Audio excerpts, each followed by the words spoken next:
Chers collègues, on va pouvoir commencer si vous le voulez bien. Je vous propose de désigner comme secrétaire de séance David. Il n'y a pas d'opposition, pas d'abstention. Merci beaucoup.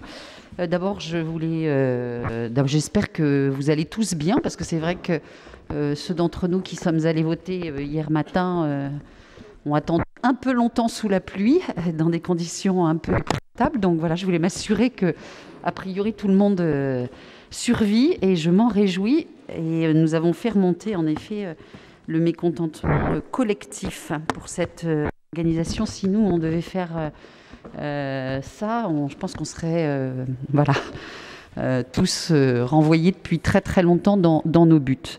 David, si tu veux bien faire l'appel. Donc Marie-Agnès Poussier-Winsbach, Pierre Aubry, présent. Stéphanie Marécal, David Roussel, Dominique Tessier, Florentin Conny, présent. Elisa Cavelier, Jean-Marie Demondion, présent. Denise Poulain, Marie-France Bougon, Patrice Duval, Evelyne Baril, Brigitte Soun, Serge Lambert, présent. Christine Jor, Agnès Delalandre, procuration. Catherine Duornay, procuration. Rénal Maheu, Stéphanie Vengeon, Éric Flamand, Jonathan Fiquet, Jean-Baptiste Hôpital, Mathias Valéry, Montaigne Le Pelletier, Patrick Jeanne, Jacques Louiset, Chantal Cahar-Lambert, Isabelle Laure Ligaudan, Emmanuel Patry, Bénédicte Martin, Céline Cusnier, excusez-moi, Ismaël Boscos et Victor Fournier. Alors Catherine, j'ai vu qu'elle était arrivée. Oui. Parfait. Et ben, nous allons te laisser le temps de terminer le papier pour nous présenter la première délibération, qui est donc la DM.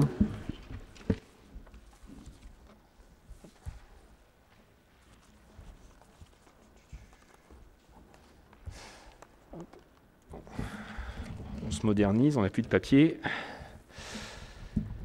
Donc, vous présentez la décision modificative, la première décision modificative de l'exercice 2020. Alors, c'est une décision modificative technique. Vous le savez qu'au 1er janvier 2020, le budget eau et assainissement ont rejoint l'agglomération.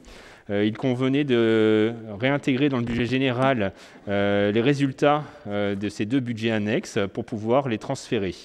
Donc c'est vraiment une délibération technique. On devait constater à la fois le résultat reporté et donc annuler l'écriture par des charges exceptionnelles en fonctionnement à hauteur de 3 289 806,45 et en investissement à hauteur de 1 066 597,28. Nous invitons à en délibérer. Est-ce qu'il y a des questions sur cette délibération? Je mets aux voix. Qui est contre? Qui s'abstient? Une abstention? Merci. Le programme d'emprunt 2020, une souscription.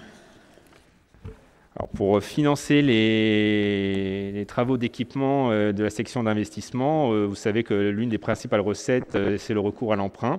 Donc après consultation, un emprunt de 7 500 000 € va être levé et c'est le Crédit Agricole qui va être retenu selon les conditions que vous avez dans la délibération. Donc je vous laisse lire l'ensemble des taux et des indexations possibles et imaginables, sachant que c'est au moment du tirage que l'on choisira l'option de ce taux, sachant que le tirage peut être également fractionné. Nous invitons à en délibérer. Est-ce qu'il y a des questions sur cette délibération? Je vous remercie. Simplement, une information qui a été donnée lors de la commission des finances et qui, je crois, est importante de donner ici à l'ensemble des élus et aussi des citoyens. La ville de Fécamp n'a malheureusement pas pu choisir la meilleure option puisque, me semble-t-il, il n'y a eu qu'une offre d'une seule banque, malgré un appel de plus amples enseignes. Donc évidemment, on ne va pas ici s'opposer aux conditions qui sont proposées, ni même considérer qu'elles sont mauvaises. Simplement, nous y voyons là un signal qui peut alerter sur la réputation de la ville et des finances. Juste en cette période de crise, on sait que les établissements bancaires aujourd'hui font beaucoup plus appel au ratio qu'ils le faisaient peut-être auparavant. Je pense qu'aussi les banques ont besoin aussi de solvabilité, non pas des établissements auxquels ils prêtent, mais de leur propre solvabilité, et qui sont beaucoup plus réticents aujourd'hui à prêter de l'argent. On le voit aujourd'hui sur les marchés financiers, il est plus difficile aujourd'hui de lever de l'argent, quel que soit l'établissement, qu'il soit public ou privé. Donc là, malheureusement, on subit aussi la crise que nous avons depuis le début de l'année, et Fécamp n'y fait pas exception. Les conditions restent tout de même plutôt favorables, malgré tout, et le Crédit Agricole est un établissement bancaire avec qui nous travaillons déjà beaucoup sur les derniers investissements que nous avons pu faire. Mais en effet, on peut regretter peut-être le manque de concurrence, on aurait pu peut-être avoir de meilleures conditions, qui sait. Des votes contre, des abstentions? Merci beaucoup. Les remises gracieuses pour le soutien aux activités commerciales et artisanales. Oui, je prends la main. Bonsoir à tous. La délibération numéro 3 concerne l'attribution de remises gracieuses de loyers. La ville de Fécamp a décidé de soutenir les acteurs économiques de son territoire par des mesures concrètes afin de renforcer l'attractivité de la ville et de favoriser la relance d'activités. Aujourd'hui, il s'agit de remises gracieuses de loyers. Les commerçants concernés et qui l'ont souhaité ont eu la possibilité de solliciter auprès de la ville une remise gracieuse de leur loyer sur la période de confinement. Les différentes demandes ont été, lors de la dernière commission des finances, étudiées.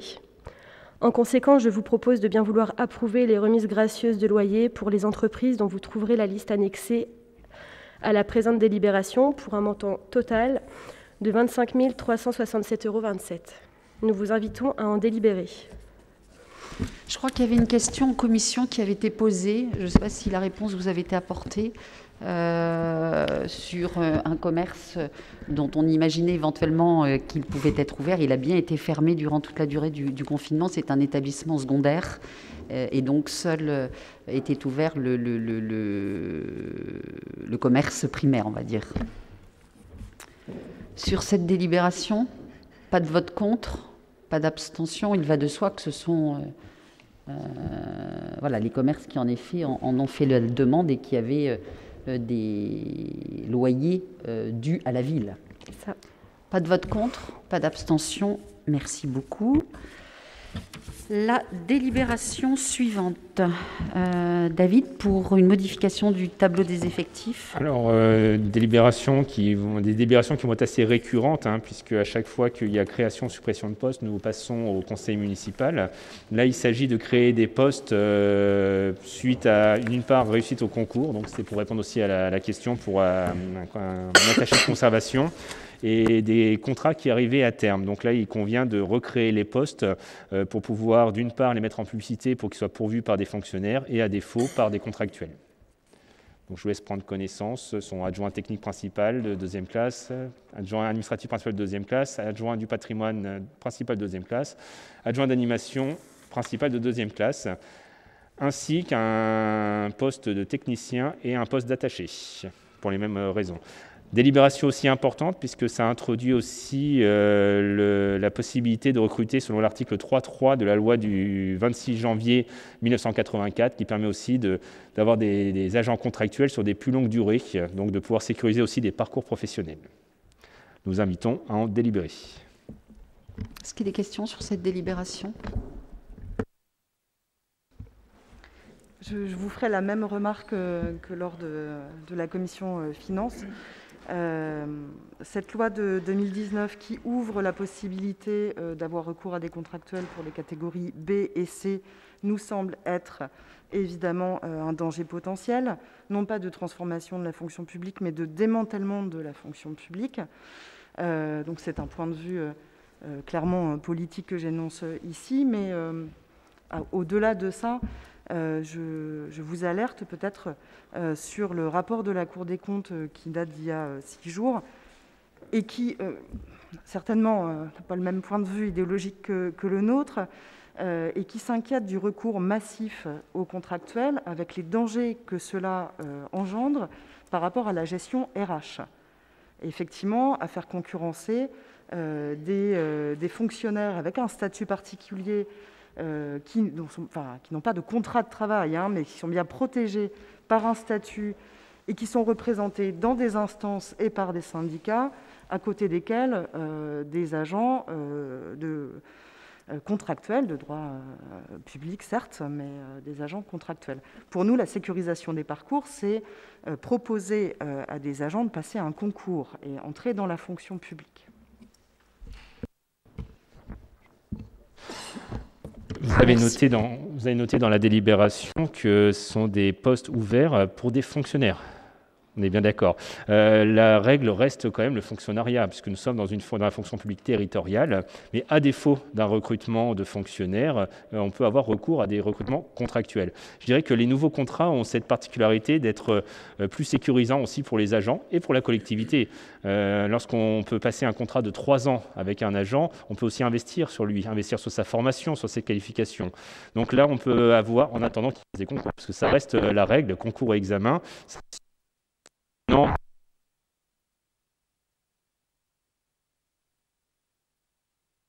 Ce nouvel article permet d'avoir quand même un peu plus de lisibilité.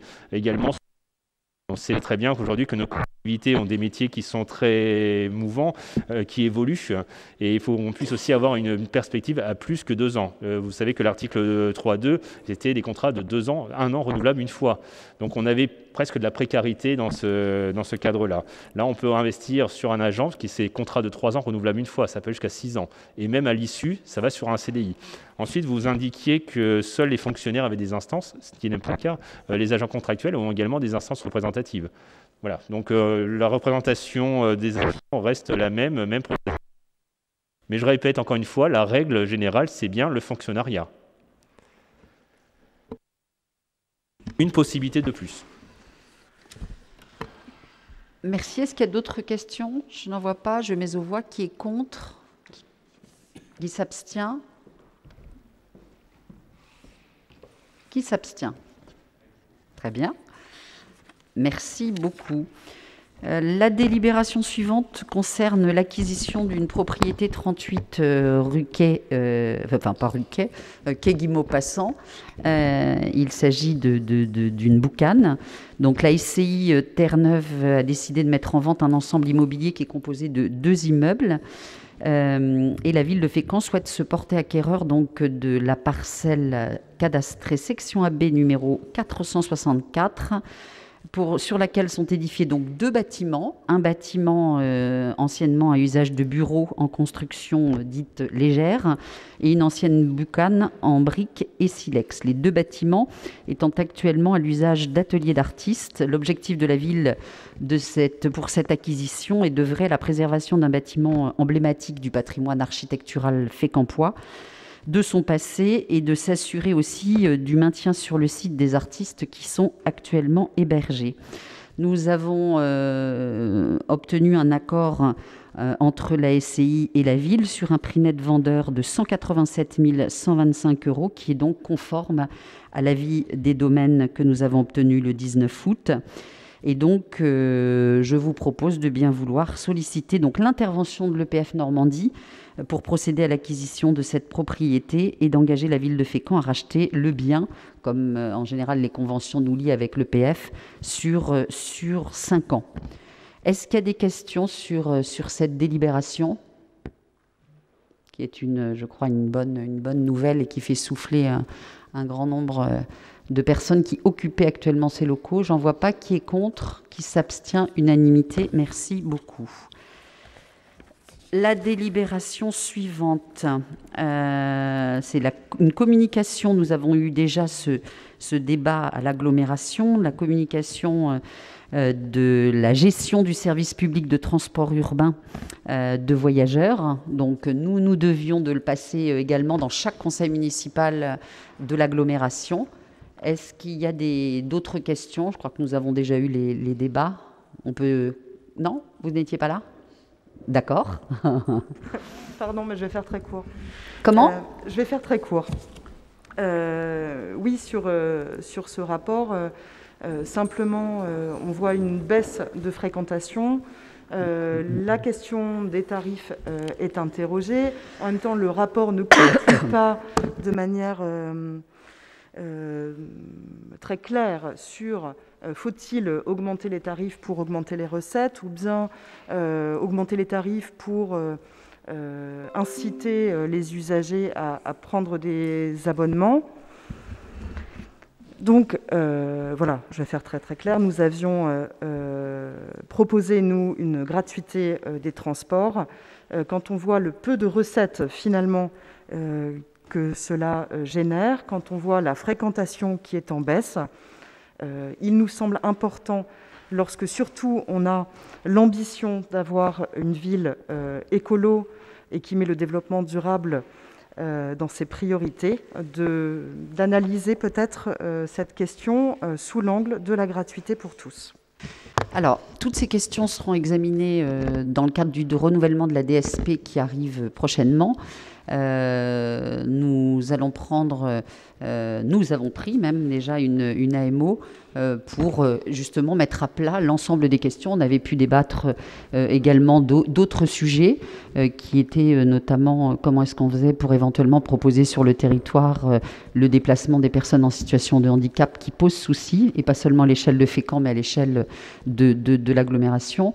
Et ce que nous demandons à l'AMO qui nous assiste, c'est aussi d'être imaginatif, c'est-à-dire qu'on pourrait très bien imaginer, pourquoi pas une délégation de service public, mais aussi certains services supplémentaires en régie, parce que nous pouvons avoir aussi des personnes qui souhaiteraient, dans notre personnel, qui ne peuvent plus aujourd'hui exercer les fonctions qu'ils exerçaient auparavant, mais qui pourraient, pourquoi pas, être sur du transport d'autres types de voyageurs. Donc, tout ceci sera mis à plat et donc quand nous examinerons la délégation de service public, j'espère que vous pourrez nous faire des propositions. En tous les cas, on les examinera puisque, en effet, c'est pas satisfaisant quand on voit que nous baissons.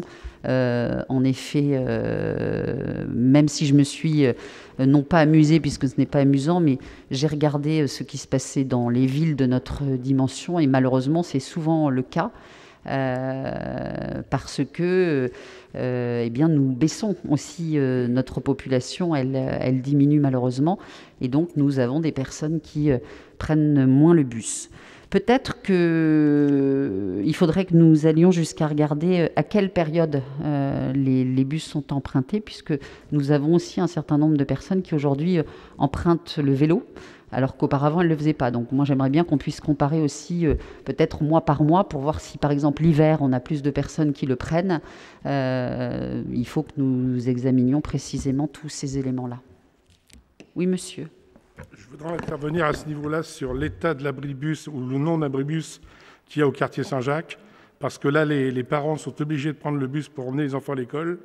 Et comme il n'y a plus d'abribus, la semaine dernière, les parents ont été trempés toute la semaine. Et c'est une situation qui ne peut pas durer. Ouais. Il y avait une solution provisoire qui avait été trouvée. Mais il faut, comme cette solution provisoire n'existe plus, il faut absolument que ces gens-là soient protégés. Alors, c'est évidemment en cours, en commande. Ça ne se fait pas comme ça n'arrive pas comme ça. On a, comme vous le disiez, on avait trouvé une solution qui normalement n'était pas provisoire, mais comme ça a été à nouveau cassé, parce que c'est bien ça le sujet, c'est que les 2 premiers abribus ont été cassés. On avait trouvé cette solution dure qui permettait d'espérer que ce ne soit pas cassé, mais malgré tout, il y a eu beaucoup de dégradation, ce qui fait que le bailleur qui avait mis à notre disposition cet espace a décidé de le fermer totalement.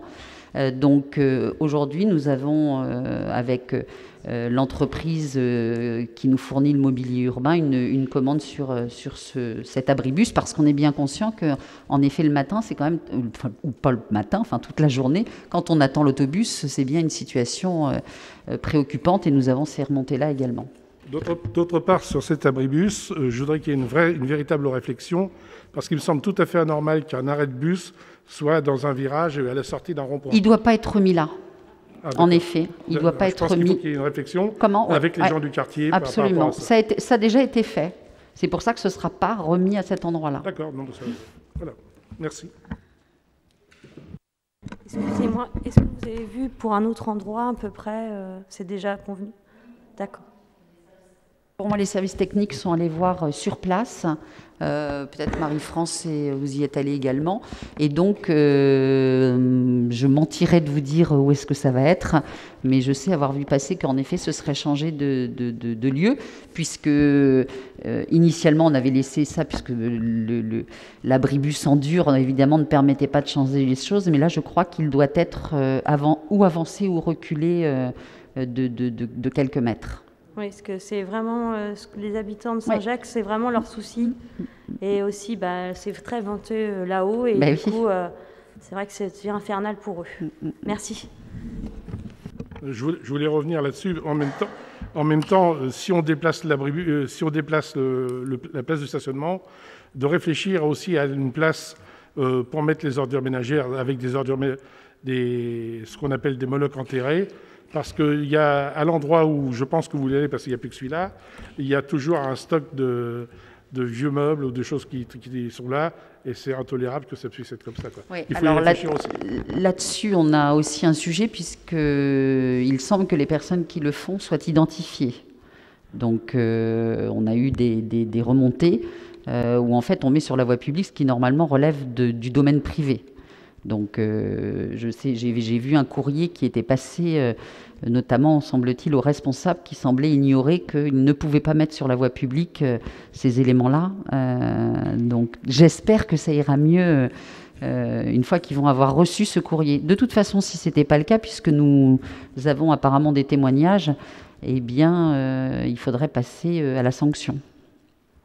Vous le savez également. Voilà. Ouais. Est-ce qu'il y a des votes contre sur cette délibération? Des abstentions? Merci beaucoup. Stéphanie, pour le chantier de jeunes bénévoles.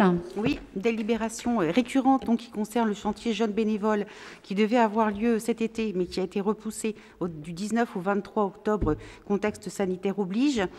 Il s'agit d'un chantier qui est donc accueilli par la ville d'Harfleur pour un groupe de 6 jeunes maximum, âgés de 15 à 18 ans, et un séjour qui durera de 5 jours et 4 nuits, organisé par le point information jeunesse de Fécamp.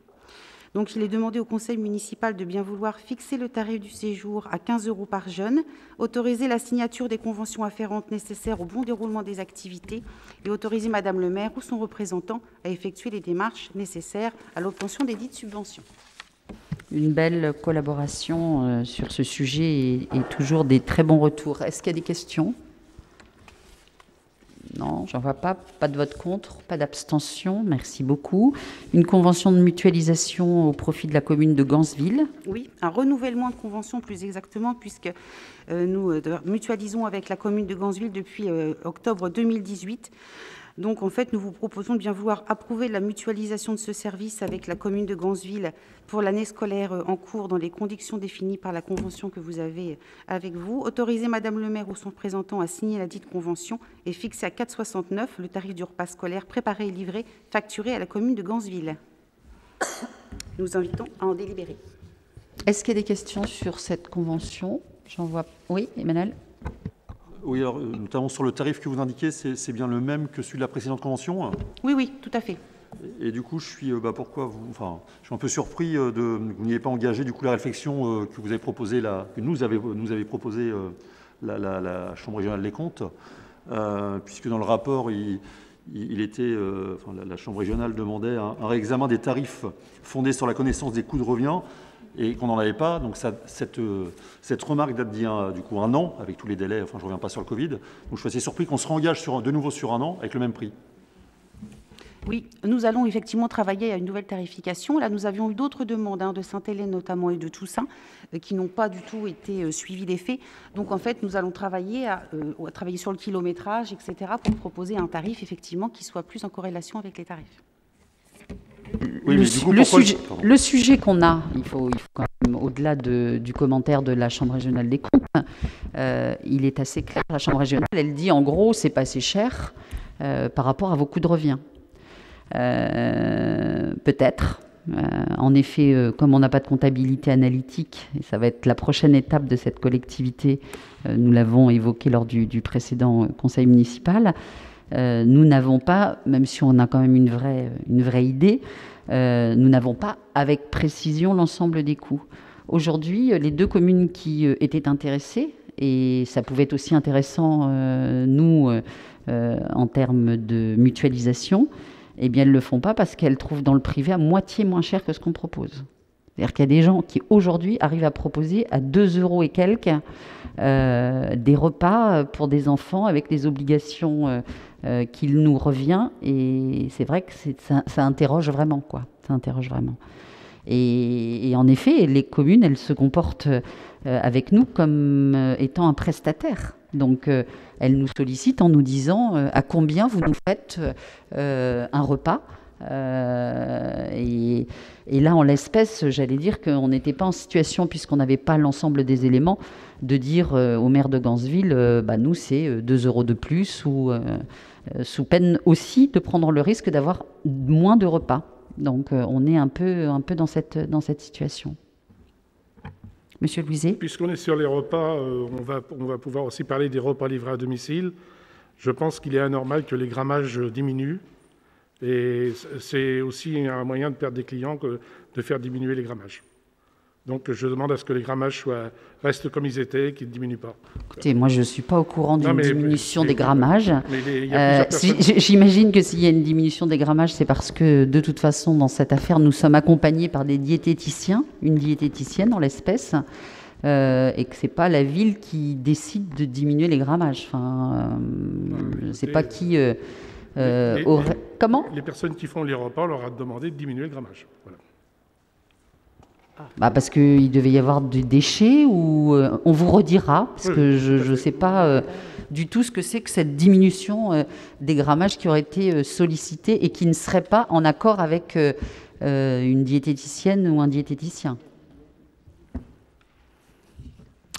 On vous redonnera une réponse sur le sujet. Est-ce que j'ai passé la délibération ? Non, je ne crois pas. Qui est contre ? Qui s'abstient ? Unanimité, merci beaucoup. Le FISAC, des attributions de subventions municipales, donc un dispositif qui malheureusement risque dans les années à venir de s'éteindre. J'ai fait une intervention auprès du ministre des collectivités, de la ministre des collectivités territoriales. On en part de notre surprise, mais comme nous n'avons plus d'interlocuteurs en région, on s'inquiète que ce dispositif, malheureusement, puisse à terme disparaître, alors que chez nous, bien depuis qu'on l'a mis en place, il attire, on va dire. Enfin, en tous les cas, il permet sans doute à un certain nombre de commerçants, puisque nous sommes à plus d'une vingtaine depuis le début de l'année, d'entreprendre des travaux qu'ils n'auraient peut-être pas entrepris s'ils n'avaient pas eu aussi cette aide.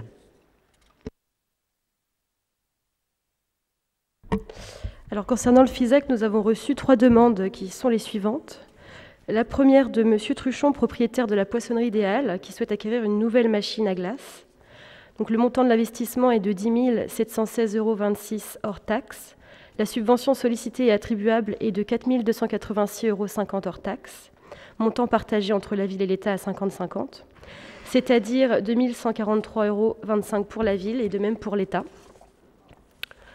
Le dossier numéro 2, c'est M. Dehors, propriétaire de la boucherie des Halles, qui souhaite un nouvel aménagement dans son nouveau magasin, avec un laboratoire intégrant de nouveaux moyens de production et de service, avec notamment une cave de vieillissement. Le montant de l'investissement est de 42 898,62 € hors taxe. La subvention sollicitée et attribuable est de 8 741 € hors taxe, soit 4 170,50 € hors taxe pour la ville, de même pour l'État. Et enfin, le troisième dossier concerne M. Buquet, propriétaire de la Cigala, qui souhaite effectuer des travaux de réfection de façade en pierre de Fécamp et un changement de climatisation. Le montant de l'investissement est de 16 032,04 € hors taxe. La subvention sollicitée et attribuable est de 6 412,82 € hors taxes, soit 3 206,41 € hors taxes pour la ville et de même pour l'État. En conséquence, je vous propose de bien vouloir attribuer les subventions sollicitées, sous réserve bien sûr de l'obtention du respect sur l'obtention et du respect des autorisations administratives et sur présentation des factures acquittées. Nous vous invitons à en délibérer. Est-ce qu'il y a des questions sur cette délibération? Je n'en vois pas. Qui est contre? Qui s'abstient? Unanimité, merci beaucoup. Sodi 9 sur le fonds friche. Merci. Oui, en effet, la délibération numéro 10 concerne le fonds friche. Sodi 9 est un bailleur social nouvellement implanté à Fécamp. Il développe un projet de 32 logements rue Jean-Louis Leclerc. Une convention a été signée en 2018 avec l'EPFN afin de procéder à la dépollution et à la démolition des bâtiments existants pour un montant de 70 000 €. Une extension aux 3 terrains jouxtant la parcelle concernée s'est avérée opportune. L'étude a été réalisée au premier semestre 2020 et l'enveloppe maximum a été évaluée à 500 000 €. Décomposée entre la région à 40%, l'EPFN 35%, Sodi 9 à 17,5% et la ville 7,5% plus la TVA, soit un montant de 71 700 €. Il est donc nécessaire de signer un avenant à cette convention. Le PFN assurera la maîtrise d'œuvre et le cofinancement des travaux qui débuteront en 2021. Il vous est donc proposé d'autoriser Madame le maire ou son représentant à signer l'avenant numéro 1 à la convention d'intervention de l'EPFN au titre du fonds friche pour la dépollution du site et la démolition des bâtiments. Nous invitons à en délibérer.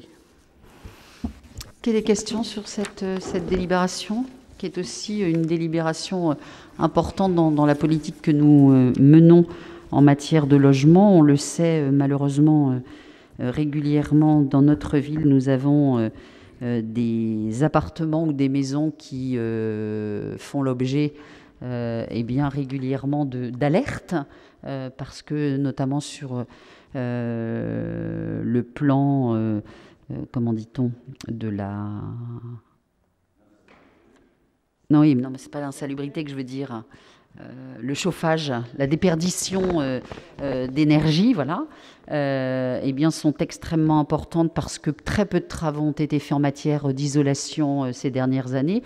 Donc le fait que nous contribuions à encourager la création de nouveaux logements fait que, à mon avis, enfin en tous les cas c'est notre espoir, derrière évidemment nous allons pouvoir reloger un certain nombre de personnes puisque l'ensemble des programmes qui sont ou en cours de démarrage ou déjà démarrés permettent à peu près de toucher des T1, des T2, des T3, des T4 et donc permettront, je l'espère, derrière aux bailleurs qui n'ont pas engagé de travaux de pouvoir le faire pour pouvoir eux-mêmes relouer éventuellement derrière. En tous les cas, c'est le dispositif que nous mettons aussi en place avec Solia qui encourage les bailleurs à pouvoir faire des travaux. Donc les travaux de démolition normalement de désamiantage devraient durer 7 mois et la construction devrait durer 2 ans. Voilà ce que je peux vous dire sur ce projet. Monsieur Louiset ? Oui, je voudrais avoir le chiffre du nombre d'appartements froids, c'est-à-dire d'appartements non occupés, et qui, eux, sont en état ou récents. Parce que, après, qu'on construit, c'est bien, mais si c'est pour avoir des gens des appartements qui sont non occupés, et qu'on fasse vraiment la promotion de ce qui n'est pas occupé, parce qu'on va construire, et à mon avis, quand on voit sur le quartier Saint-Jacques le nombre d'appartements non occupés, ça devient préoccupant, quoi. Alors, il y a 2 choses. Vous avez le parc privé et le parc public. Moi, je n'ai pas connaissance que dans le parc public, il y ait une vacance des logements. Au contraire, je peux vous dire que je vois dans mes permanences le nombre de personnes qui aujourd'hui cherchent à bénéficier des logements dits sociaux c'est tous les jours, tous les jours, tous les jours. Donc je n'ai pas connaissance d'une vacance importante. Il y a parfois une vacance quand il faut refaire un appartement après le départ d'un locataire, mais je n'ai pas connaissance de ce type de vacances. En revanche, c'est vrai que nous avons une vacance de logement, mais souvent liée à ce que je vous expliquais tout à l'heure. C'est-à-dire que si le bailleur n'engage pas de travaux et que vous n'avez pas aujourd'hui de double vitrage ou d'isolation thermique comme tout le monde peut en espérer, eh bien vous ne pouvez pas louer votre appartement aujourd'hui. Et c'est bien ça le sujet, c'est qu'on a encore trop d'appartements ou de maisons où vous avez encore des chauffages, on pense plutôt à des grille-pains qu'à des chauffages, où vous n'avez pas de double vitrage, où vous n'avez pas d'isolation. Et donc, nous encourageons, grâce à cet organisme qui travaille en effet en conventionnement avec la ville de Fécamp sous l'IA, à ce que nous puissions monter des aides auprès de l'ANA, auprès du département ou même auprès de nous pour pouvoir engager ces travaux et que nous n'ayons plus de logements vacants. Mais régulièrement, nous avons, je vous dis, énormément de demandes. Je ne sais pas ce dont vous parlez, mais sans doute qu'il y a peut-être un problème. Moi, j'ai cru entendre que sur certains immeubles, il y avait notamment des problèmes aussi d'isolation, parce que vous entendez tout ce qui se dit chez le voisin du dessous, chez le voisin du dessous. Et c'est malheureusement souvent à cause de ça que les propriétaires ne peuvent plus louer derrière. Donc, moi, je les encourage, si vous connaissez ces propriétaires et qui sont prêts à entreprendre des travaux, eh bien, nous pouvons en effet éventuellement les accompagner dans la recherche d'aide pour mieux isoler leur appartement. On se retrouve régulièrement au CCS avec des locataires qui viennent nous voir avec des factures qui ne sont pas acceptables aujourd'hui. Bah oui, mais... Non, mais là, sur les appartements, c'est des appartements qui ont 8 ans. Alors donc... moi, je ne sais pas moi qui ai construit ces appartements-là, monsieur. Mais ça pose des vrais problèmes. Et oui. Il faut qu'on aille dans la ville de Fécamp des vrais critères de mesure, et puis que les gens qui ont des logements qui sont des passoires, et comme dans certaines villes, aient des difficultés à louer, et que la ville exige que les choses qui sont louées soient des choses correctes, quoi. Voilà, c'est tout. Mais c'est ce qu'on fait, c'est exactement ce que c'est l'objet de cette délibération. Sur le social, mais sur le...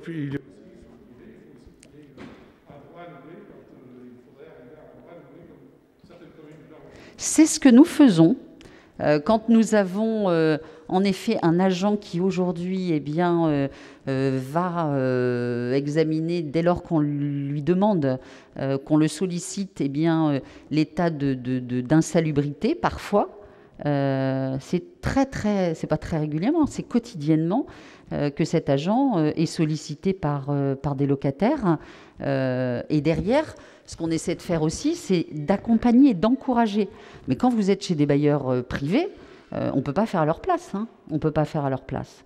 Donc, moi, je crois aussi à un moment donné que les propriétaires qui n'engagent pas aujourd'hui les travaux, à un moment donné, quand leur appartement sera vacant pendant de nombreux mois, parce qu'il y aura d'autres possibilités pour les locataires de se loger dans de meilleures conditions, eh bien, ils seront encouragés aussi à refaire. C'est en tous les cas ce que font régulièrement les villes. Nous avons mis en place ce fameux dispositif d'accompagnement permettant de pouvoir les aider à faire ces travaux, puisqu'il existe un certain nombre d'aides. J'attends de prendre connaissance un peu plus amplement du plan de relance qui, me dit-on, pour les collectivités, peut-être actionne des leviers dans ce domaine. On va le voir. Mais nous avons un taux de vacance des logements qui est de 16%. Ça veut dire que c'est très important. Nous sommes au-dessus, la moyenne, je crois, est à 12 pour les logements. Nous sommes à 16. En revanche, nous avons contrairement à ce que parfois on peut penser, un taux de vacance des commerces qui est inférieur à la moyenne des villes. Chez nous, c'est de 10%, alors que la moyenne est plutôt de 14%. Donc on est un peu inversement ou mieux pour le commerce et moins bien, en effet, pour le logement. Le souci qu'on a notamment, par exemple, en centre-ville, c'est que régulièrement, vous avez des immeubles qui sont loués avec un bail commercial Et c'est l'ensemble de l'immeuble qui est loué au commerce. C'est plus facile, on l'a vu. Et donc, c'est aussi un gros travail qu'on a à faire, encore une fois, avec les propriétaires pour les encourager à louer et, pourquoi pas, le commerce, mais également à refaire des appartements dans les étages plutôt que de les laisser libres, que ça serve de petite réserve, mais qu'en tous les cas, on ait un nombre de mètres carrés limité. En centre-ville, nous allons avoir un peu moins de logements vacants, puisque nous avons, vous avez vu, le démarrage des travaux au-dessus de la Poste, les 2 plateaux que nous avons à la ville de Fécamp vendus il y a 2 ans. Sur ces 2 plateaux, nous aurons 8 appartements. On fait la même chose au tribunal de commerce, puisque le tribunal de commerce a été vendu par le département pour faire également 6 logements. Donc nous avons le choix entre le privé, le public, puisque au-dessus de la Poste, ce sera des logements conventionnés dits sociaux, et au tribunal de commerce, c'est un investisseur privé avec des appartements qui seront vendus ou loués selon que l'investisseur décidera. Mais c'est ce qu'on doit faire, c'est se réapproprier en effet l'ensemble. Je crois que la vente est effective aussi de la chambre de commerce. Je parle sous ton contrôle, Rénal. Ça y est, elle est faite. Oui. Donc, pour 37 logements, donc, on va avoir, quand on travaille sur l'opération Cœur de Ville, on a aussi évidemment à cœur de faire en sorte que, on puisse se reloger aussi en centre-ville. Et on a énormément de demandes, quel que soit l'âge des personnes. C'est-à-dire qu'on pourrait imaginer que ce sont plutôt des personnes âgées qui souhaitent habiter en centre-ville. Ce n'est pas le cas. On a vraiment également des familles. Sur cette délibération, pas de vote contre, pas d'abstention. Merci beaucoup. Monsieur Louiset.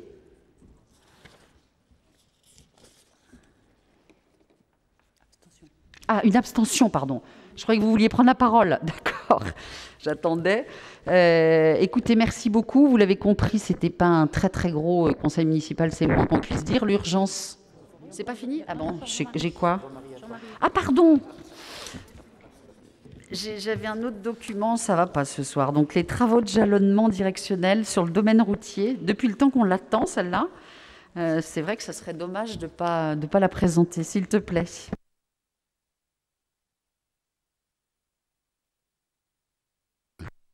Le département de la Seine a des de jalonnement. Ça marche.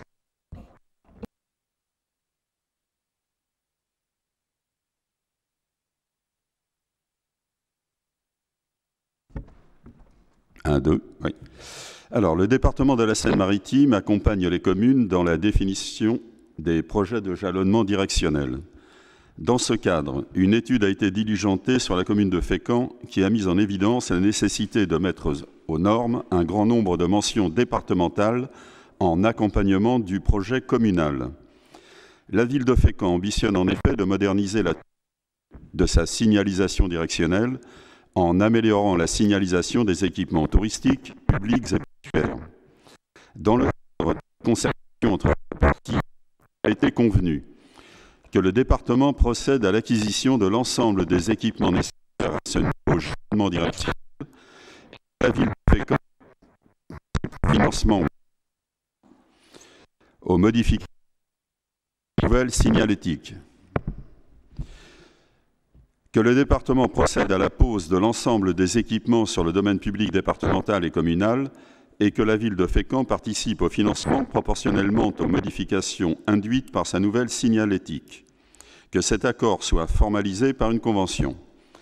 Le montant total de l'opération s'élève à 349 673 € TTC, dont 298 367 liés à la mise en œuvre de la signalisation d'intérêt départemental à la charge du département de la Seine-Maritime et 51 306 € liés à la mise en service de la signalisation d'intérêt communal à la charge de la ville de Fécamp.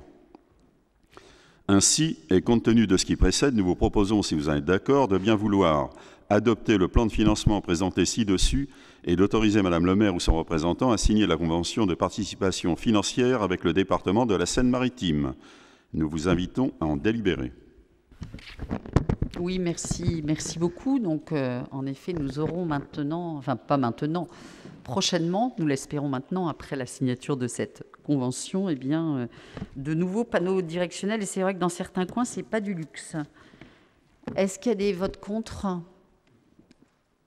Question qui est peut-être toute bête, mais il y a combien de panneaux ? Le montant me paraît énorme. Non, mais on a une idée de combien de panneaux de signalisation ? Non.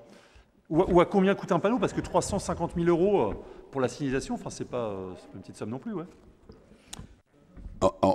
Je n'ai pas les éléments là pour vous répondre ici, mais si vous le souhaitez, on vous les communiquera. Mais si vous avez regardé un peu les travaux qui ont déjà été entrepris, il y a des travaux de génie civil très importants. Il y a eu pendant plusieurs semaines là, des entreprises qui ont fait des dés de scellement pour changer toute la signalétique, et ce sont vraiment des travaux très importants. Donc jetez un coup d'œil, ça a déjà commencé. Et si vous voulez, on vous donnera le détail de ce qui a été mis. Non, je n'ai pas en tête, mais c'était l'ensemble de la signalétique départementale à partir de l'entrée de Fécamp, plus également ce qu'on appelle les sites d'intérêt comme la bibliothèque, certaines salles de sport. Donc il y a tout un programme qui a été défini et arrêté. Donc ça fait toute la signalétique complète de la ville. Avec en effet, comme le disait Jean-Marie, des gros travaux parfois. Nous, on a l'impression que c'est pas simplement le panneau, on change et les panneaux et il faut les sceller. Et notamment aussi chez nous, de temps en temps, il faut les sceller bien costauds parce qu'on a vu des panneaux malgré tout tomber alors qu'ils l'étaient très, très sérieusement, mais on vous redira le nombre exact. Ceci étant, je pense que tout le monde est d'accord pour que nous les changions. Pas de vote contre, pas d'abstention, unanimité. Merci beaucoup. Donc je vous disais que nous aurions un conseil municipal plus important, donc le 13 octobre. Nous devions nous réunir ce soir puisque au niveau de notre droit de préemption, entre guillemets, le conseil municipal devait avoir pris la délibération avant la fin du mois de septembre pour l'acquisition de la boucane, d'où ce petit conseil. Oui, madame. Bonjour à tout le monde. Moi, je voulais échanger avec vous sur un sujet qui est le pacte de transition. Quand il y a eu les candidatures, il y a deux listes qui ont signé le pacte de transition. Je pense que tout le monde sait à peu près de quoi il s'agit ici. Donc, c'est une liste d'engagement dans le cadre d'un travail qui a été effectué et qui a été porté par pas mal d'organisations. Donc la liste de Patrick Jeanne s'était engagée sur ce pacte et je crois que celle qui était menée par M. Talbot aussi. À l'époque, vous aviez, il me semble, émis un communiqué de presse pour exprimer que vous ne vouliez pas vous engager sur le pacte en totalité, mais que vous étiez prêt à réfléchir sur un certain nombre d'engagements pour pouvoir les mettre en place sur la ville de Fécamp. Donc moi, je tiens beaucoup à ce pacte. Je tiens beaucoup à la transition aussi. Donc depuis, il y a des choses qui se passent aussi un petit peu dans la ville. Il y a un collectif vélo qui s'est mis en place et qui va venir donc forcément œuvrer sur certains des axes du pacte, enfin certains des engagements qui sont dans le pacte. Je pense qu'il va y avoir beaucoup d'autres choses. Donc je voulais avoir un petit peu votre posture sur, d'une part, où vous en étiez dans cette réflexion-là, quels étaient les engagements qui retenaient votre attention, et d'autre part, comment vous vouliez le mettre en œuvre si c'était le cas, puisque voilà, ce pacte sous-entend quand même une participation citoyenne. Donc sous quelle forme vous aviez peut-être envisagé de la mettre en œuvre pour qu'on sache aussi un petit peu, nous, dans les propositions citoyennes qu'on peut mener les uns et les autres, comment venir nourrir et qui venir nourrir aussi avec nos propositions et avec qui en parler. Voilà, je vous remercie. Pour répondre à plusieurs voix, moi, au niveau de l'agglo, effectivement, nous étions engagés à l'époque quand nous avions croisé la liste de Stéphane Talbot. Nous n'avions rien signé, mais nous étions engagés formellement. La preuve en est, c'est que Madame le maire et Madame la présidente d'Agglo a désigné un adjoint en charge de ces problèmes Pour la ville, c'est mon collègue Florentin Cogny. Pour l'agglo, c'est moi-même. Pour rien vous cacher, avec Florentin, il peut vous présenter, on est en train d'échanger sur les 32 articles du pacte sur lesquels on travaille actuellement. On voit les assos, au moins certains représentants, le 5 octobre. Et si Florentin veut rajouter quelque chose, donc ce n'est pas quelque chose qui est passé lettre morte, on est vraiment complètement dessus et dedans. Pas beaucoup plus à ajouter sur ce point-là. Pendant l'été, nous avons rencontré les membres de ce collectif pour préciser un petit peu, je dirais, qui, dans ce collectif-là, avait des compétences sur certains points spécifiques. Et c'est d'ailleurs très bien que le collectif vélo se mette en place pour qu'on puisse porter les questions des mobilités douces. C'est assez intéressant que vous posiez la question là, parce que nous sommes en train de travailler, il y a 32 mesures, et nous sommes en train de faire notre diagnostic. Nous nous étions engagés à donner un document aux membres du porteur du pacte, et nous allons donner ce document pour faire ce diagnostic sur les 32 mesures. Si vous avez plus de questions, vous pouvez directement me les poser. Sur l'engagement qui avait été pris, il a été en effet de dire qu'un certain nombre de choses existaient déjà. Il y avait, j'ai plus en tête les 32 mesures, mais voilà, on les avait vraiment lues une à une.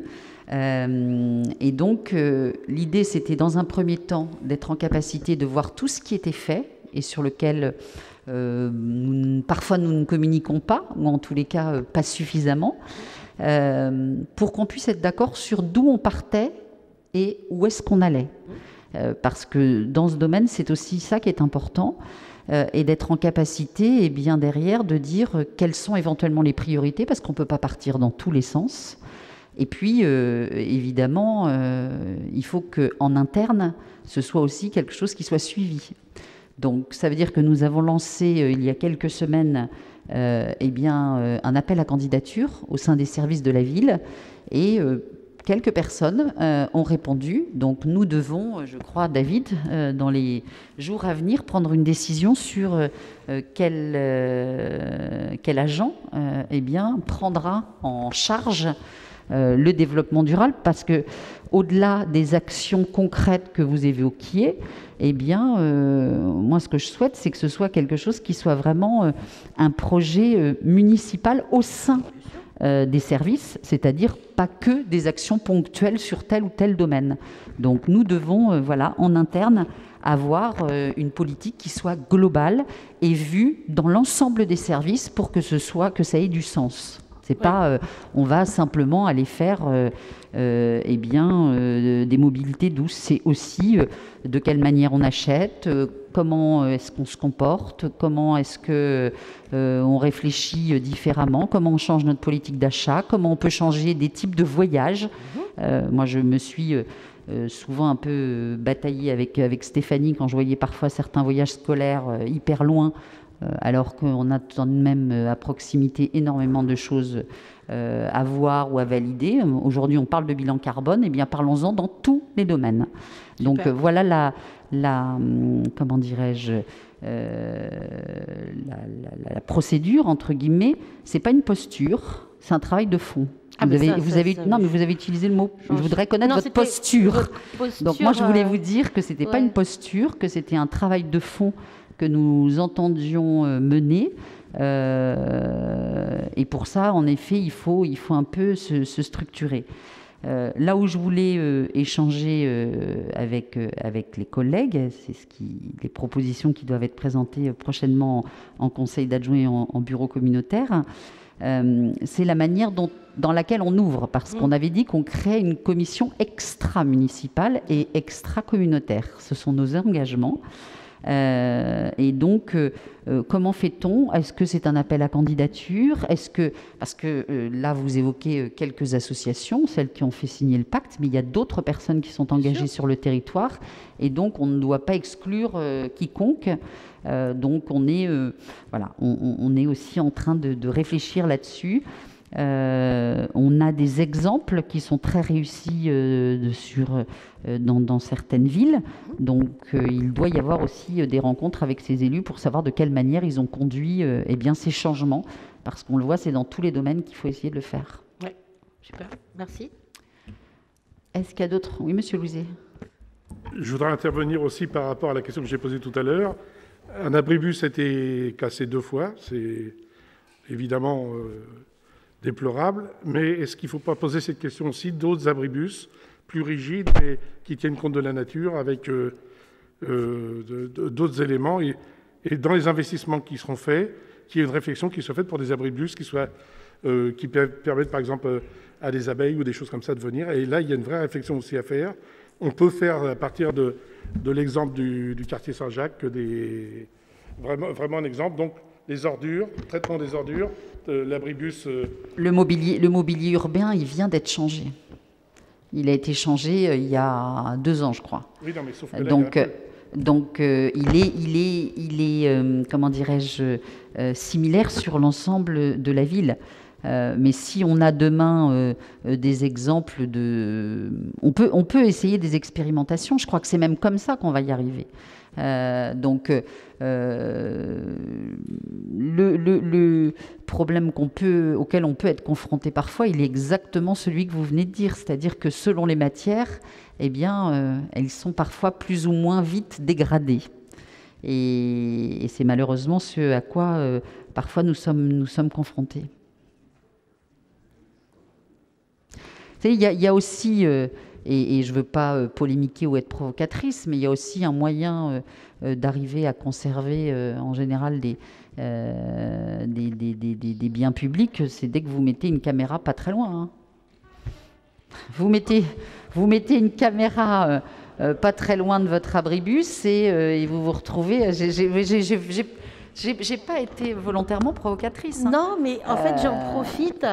J'ai mis beaucoup de temps à trouver qui représentait la protection des données pour la ville de Fécamp. J'ai fini par trouver que c'était une association qui s'occupe du développement numérique des territoires à Beauvais.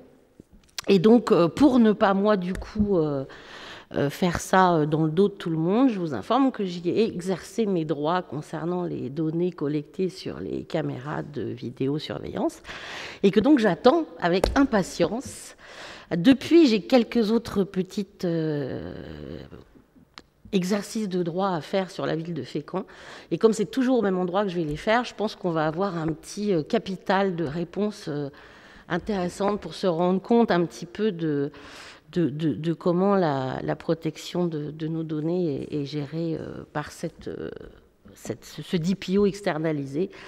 DPO, c'est un Data Protection Officer, ou un délégué à la protection des données en français, un DPD, mais c'est moins sexy DPD que DPO. Et voilà. C'est plus compréhensible. Voilà. Donc, mais j'ai exercé mes droits, donc je pense qu'on aura, ils sont obligés de nous donner un retour, donc après c'est réglementaire. Mais on pourra donc du coup voir un petit peu la traçabilité des données telles que eux ils les perçoivent. Voilà. On m'a étendu la perche. Hein. Oui.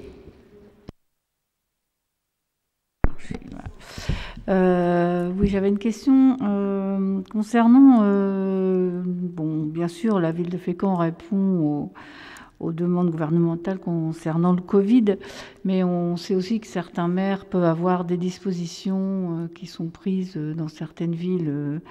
Et la question que pose un certain nombre de Fécampois et de commerçants, enfin, on m'a même posé la question, y a-t-il un outil de communication pour savoir où sont les informations concernant d'éventuelles mesures ou non-mesures de la ville de Fécamp, de la mairie en tout cas, concernant le Covid? On a des outils qu'est le site ou Facebook ou Instagram, systématiquement, dès qu'il y a une décision de prise ou à faire remonter, elles sont communiquées.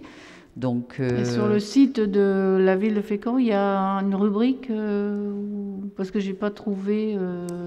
Non, je pense que c'est au fur et à mesure que par exemple, quand l'arrêté avait été pris concernant le marché, Il a été communiqué et dans la presse et dans l'ensemble des supports. Il pourrait y avoir une rubrique sur le site de la ville. Enfin, c'est quand même une actualité importante. Et je sais que c'est une question qui est récurrente de plein de Fécampois.